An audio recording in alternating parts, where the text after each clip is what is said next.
Thanks everyone. First of all, thank you for coming tonight and at this time out of your day. I appreciate being here. And thanks to Chalk Connect for also having me. So the title of this book is Dashboards Don't Change Business, People Do. As stated, I'm an analytics consultant. So what that really means is working mainly digital marketing, all that online user behavior, websites, mobile apps, things like that. Who are our users? How can we make them convert or do what we want them to do? So that's the field I work in. On top of that, I do build dashboards that we can then have stakeholders see the business look at. So this is relevant if you work within a business, but it can also be relevant if you're freelance also. So first of all, does anyone use dashboards in their job at all? Like Google Analytics, Adobe Analytics, we've got a few hands up there. Great. So I'm starting with, I actually want to build a dashboard that no one actually uses. And I think actually probably is quite familiar to a lot of people. How often do you either build a dashboard and not a lot of people actually use it? Or you provide it with the dashboard and there's just too much data. You don't understand really what's going on. People don't label things properly, so it's quite hard to understand what these things mean.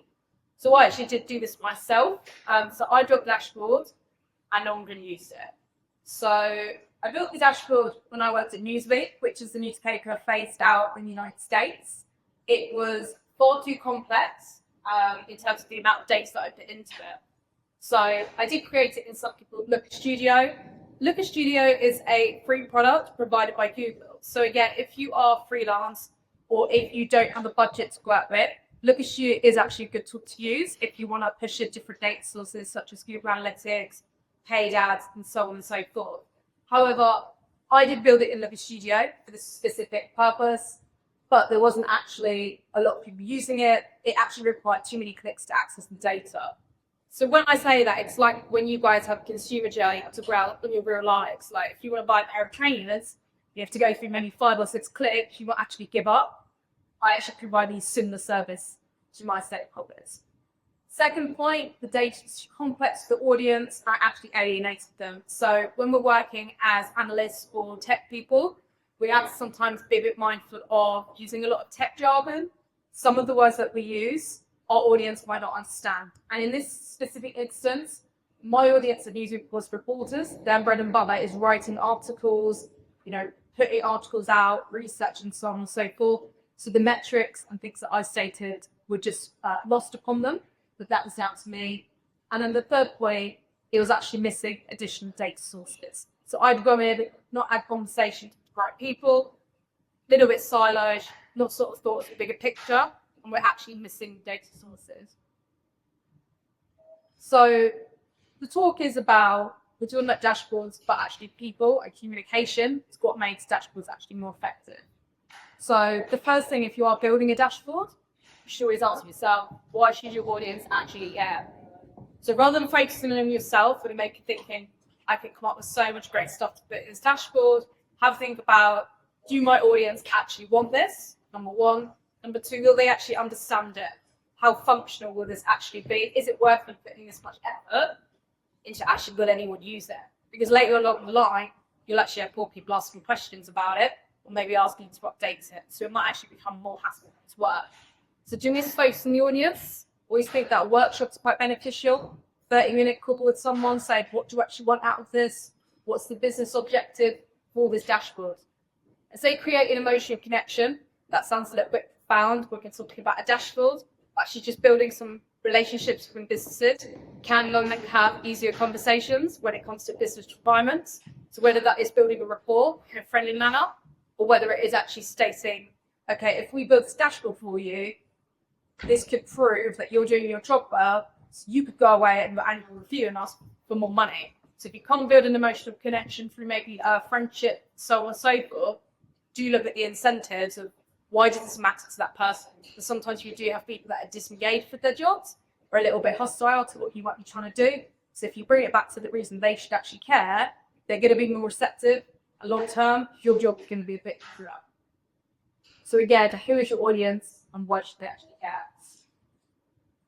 So again, this does actually move on to the point of a dashboard. What is the point of it and what is its functionality? So again, if you're working for yourself, if you're working with an agency, if you're working client side, as we say, behind the scenes, what a dashboard can actually do is showcase success and offer new opportunities. So if you say, look how well we're doing, this is what the data is showing me, you might be able to say you should invest in this other area. And it might be an area that you're actually interested in, maybe different tech stack, different training opportunities.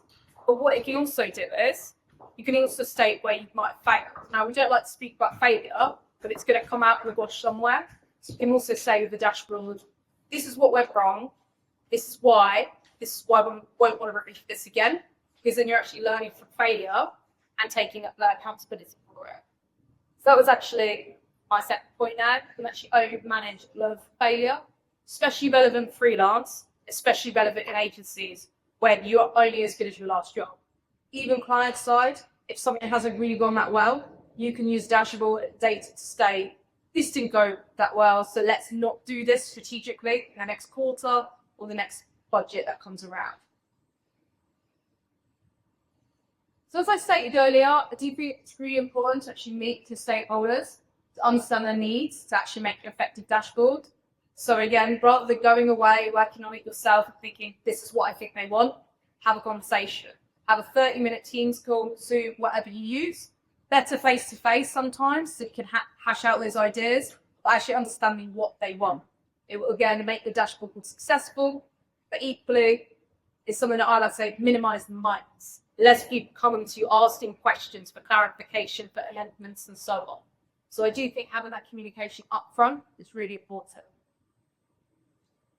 So we're going back to my story of Newsweek, when I made a dashboard and it bombed.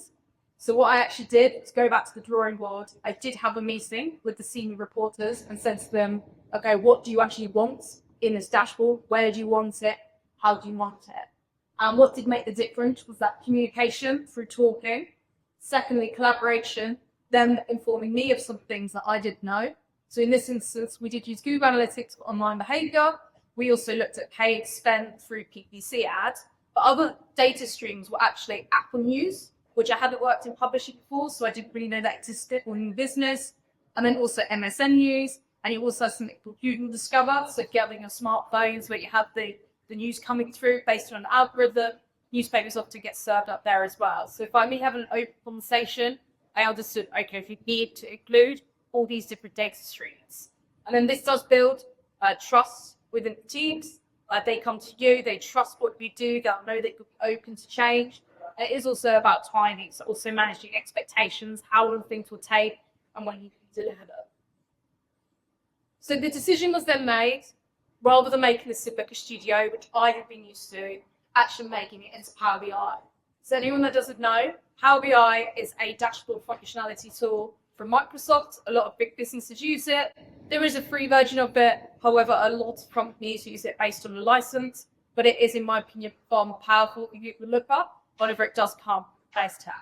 So in this instance, we decided to build the dashboard in Power BI. It's because we're also using Microsoft Teams. They gel quite well, and you can actually embed the dashboard into Microsoft Teams. So if I've got a reporter and they're like, I need to see this data, rather than them having to click and go, where on Looker do I click? I need that link here. Oh, do I click here? Do I click there? It's already embedded in their chat functionality for all their set of different talks. So it was Newsroom. We call that in every publishing circle, but Newsroom at Newsweek, their chat already had this overarching dashboard embedded. So they didn't need to come to me. It was automated, it updated, they had that data there. It's more efficient, it's proper for them to access data, and it just worked well for everyone. Evaluate the audience in this instance, choosing more effective data visualizations. Again, it's your audience. If you have a very data literate audience, or people that, whatever organization that you're working in, they might be more au fait with very complex data visualizations. So if you are working, say, in banking, insurance, so on and so forth. However, in this instance, I did keep it more simplistic because it was a publishing world. And then I did include those additional data sources, such as MSN News and Apple News, because this all fed into their overarching KPIs. So what was the result of that? So by changes is, previously I had actually tracked who was accessing each dashboard. So 1 month after the launch, we did have around 100 reporters. Then we had the senior level of C-suite execs. At this point, when we just had look up, obviously, I remind you, too many clicks, not enough data, too complex in tech jargon, only had 10 unique visitors to the Looker dashboard per month. But by changing this, the Power BI dashboard, having open communication, having the data sources that they want, it actually went up to 56 in the first month. So I do understand the first month is going to be higher, it's a brand new dashboard, but that's where continuous improvement comes in. So maybe after 3 months, you might ask more questions about, okay, what's changed? How can I change the dashboard to be more effective to your needs? So I had a few additional points on if you were interested in how you actually do this. And this slide deck is actually available online. I can just send a URL afterwards if you ever did want to know how to do this, if you're okay with Power BI. So all you have to do is have some requirements. It Microsoft Teams. Your Teams need to have this Power BI tab. It's very easy, it's free as well. You need a viewer role in your workspace that hosts the item, permissions also, and then there's a few additional steps there for users how to do this. So again, it's quite simplistic to do. You open a channel on your chat in Teams, and select the plus icon. If you've ever used Teams, it's what you used to do here. And select and save, add Power BI tab, report configuration, and then we'll be able to add this workspace.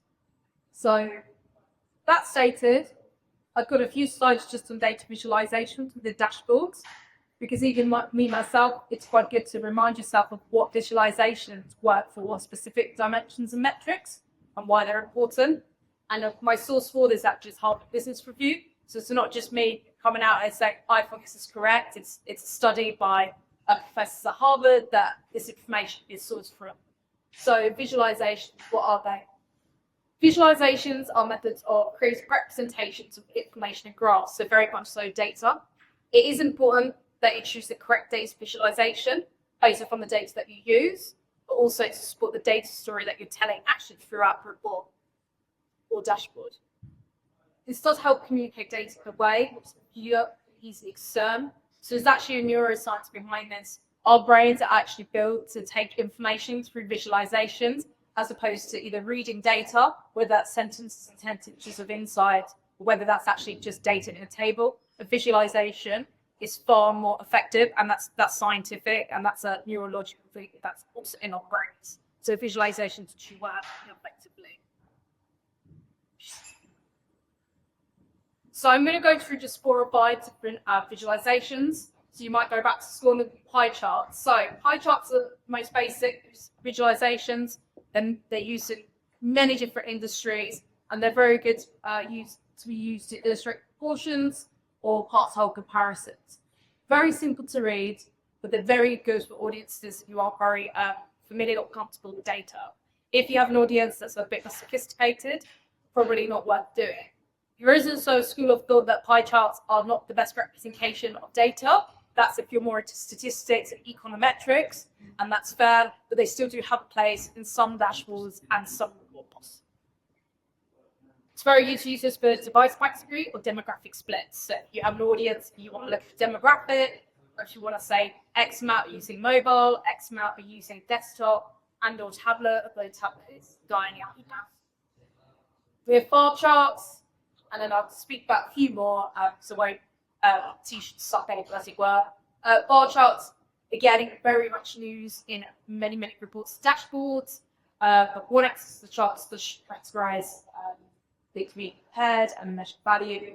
But I always find organizations that I've worked for or worked with that axis labeling is problematic. People don't do it, and there's an assumption of knowledge that you, the audience, actually know what it means. And some people aren't confident enough to hold their hand up and say, actually, what does that mean? Or the acronym, what does it mean? So if you do have an issue with space and there is an acronym, at least put it in an appendix, like a glossary of terms, so you can actually understand what the data is and what it's supposed to represent. You can do this for comparing impressions for click-through rates or compare metrics over time and user journeys. So if you do have Let's Go Gorillas, that website, let's say Nike, you've got a Nike homepage, you've got Nike women's shoes, trainers, and you've got, I don't know, Air Force Ones, you can look at the funnel where people are actually dropping off. You can do that with a bar chart. You can also look at impressions and click-through rates. You do work with SEO, so search engine optimization. That's when you get yourself to the top of Google. Or you do look at PPC, which is paid advertising through Google. You can look at the impressions versus people that actually think through your website and your mobile app. So a few more that aren't used as much, Gantt charts. These are very popular in project management as they do demonstrate project timelines over progression tasks. Again, very important if you're freelance, if you need to show how you're going to be doing your work, when and where. There's also a lot of free material on that, like project management tools out there that already do a lot of this for you. Secondly, it's just about showing some timelines. You can use them internally as well. If you have a major project and you have to deliver it over 3 months, you can then break it out based on steps. It's quite an easy way to have that information visualized. So again, if you work for an agency, quite good for campaigns, you say freelance or in-house, it's also quite effective. So this is a bit of a mouthful. It's called a Chloroclep map. It's essentially a map. So if you ever work with people outside of Europe, but also it could be within the UK, different counties, you can use these visualizations so you can understand data in different places. So say you had a client and they work across Europe, you can show X amount of people in the UK, and you can actually color code it. So that could be a dark color to show more people in that country. Let's say visit your website, and then less people in different countries. It's a very striking actual visualization. A lot of people are drawn to it. I've used it in previous businesses. I've also used it if I'm sending a report out or a dashboard as a PDF or a link in a different method. I've actually used these maps just in the email, because if they don't even read your email, they're going to be drawn to that map to try and understand what's going on here. And then finally, a bit of a retro one. I am 37, so we used to use these like 15 years ago. Not so popular anymore, but again, your eye is drawn to it. You often see these if you move to corporate away day, when people talk about what's the most popular words associated with our brand. This is where it goes to work with SEO, keywords. So if you have a brand and you want to rank quite high to certain keywords, also go in paid advertising also. And it's, again, just a very strong way to look at, okay, what you can say about my brand. Actually, social media as well. If you ever look at monitoring social media platforms, what people say about my brand, it's quite a quick way to capture someone's attention. And especially if it's a negative word in there as well, someone's going to look straight at it. Whereas if it's buried, you know, like writing and information, someone might catch it. So I've kind of covered that again. Use a word tab, bring analyze keywords, PPC or SEO campaigns, or social media monitoring. So finally, my key takeaways from this talk. I've obviously spoke about my experience when I built a dashboard and it was not successful. That was a failure, but I learned from that failure. And what I learned was to actually understand my audience, talk to my audience, what are their business objectives. So make the dashboard about your audience and not yourself.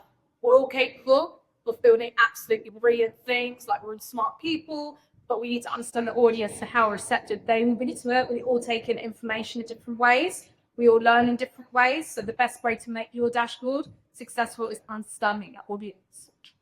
Use the appropriate data visualizations to keep them engaged. Again, information is best taken through visualizations, but it also needs to be appropriate to the metrics. You should also label the metrics correctly, because if it's not labeled correctly, it just brings up more questions than answers. And then finally, continuous improvement. Ask questions of your audience, even maybe a month after you've delivered a dashboard or report. Is that work out for you? Are you using that? What should we do to improve that? What's changed? Is this even important to you anymore as a metric? And that's how we'll keep your audience engaged, also keep your work being beneficial.